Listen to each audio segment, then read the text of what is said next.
All right, welcome to The Explainer. Today, we've got a story for you that honestly sounds like it's straight out of a spy movie. A story where a top-secret military mission collided head-on with the high-stakes world of online betting. I mean, think about that question for a second. It sounds pretty wild, right? But for one U.S. soldier, this wasn't some hypothetical. It was a very real and very illegal opportunity. $409,000. That's how much profit we're talking about here. Prosecutors are calling this a whole new kind of insider trading, allegedly pulled off by a U.S. Army Special Forces soldier using classified information to place a bet. Okay, so how on earth does a secret mission to capture a foreign leader end up at the center of an insider trading scandal? Let's get into it. So here's the backdrop. The mission was called Operation Absolute Resolve. And by all accounts, it was a huge tactical success, ending with the capture of Venezuelan President Nicolás Maduro in Caracas. But, while the military was celebrating, a totally different kind of investigation was just kicking off.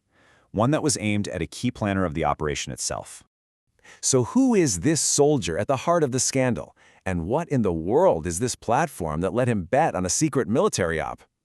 Okay, so the guy we're talking about is Master Sergeant Gannon Ken Van Dyke. And look, this isn't some rookie soldier. We're talking about a guy in the Elite Joint Special Operations Command, JSOC.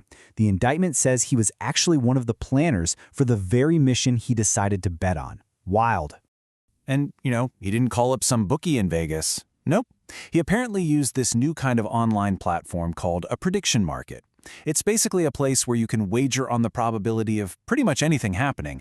And the platform in this case was Polymarket. It's one of the bigger names out there. Just think of it like a stock market, right? But instead of trading shares in Apple or Tesla, you're trading shares on whether real-world events will happen. I mean, this story got so big that it even got a comment from the president, who made this really surprising comparison to one of the most famous scandals in sports history. Yeah, he compared what this soldier did to Pete Rose betting on his own team. And you know what? That analogy just hits the nail on the head. It perfectly explains what he's accused of, using that special inside knowledge to make a buck.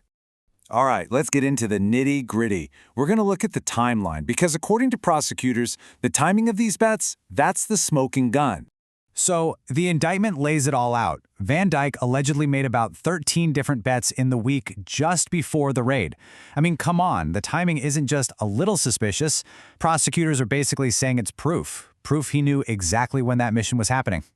And we're not talking about a $50 bet here. He allegedly put down over $33,000. And when the mission succeeded, when they captured Maduro, that bet paid off.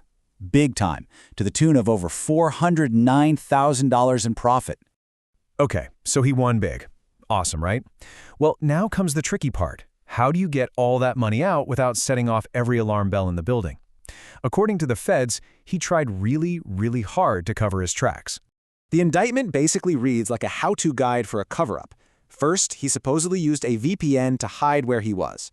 Then he moved the money from Polymarket into a foreign crypto account. From there, he funneled it into a brand new brokerage account. And for the final move, he allegedly contacted Polymarket and tried to get them to delete his account entirely. Just poof, make it disappear. But yeah, that didn't work. A bet that massive just doesn't fly under the radar. Polymarket itself actually flagged the activity and started working with the Department of Justice. They even put out a statement saying they have zero tolerance for this kind of thing. This whole thing is so much bigger than just one soldier and one bet. This case is setting a huge legal precedent for a totally new kind of financial market, and the ripples from this could be felt for years. So get this, the prosecutors handling this are from the Southern District of New York.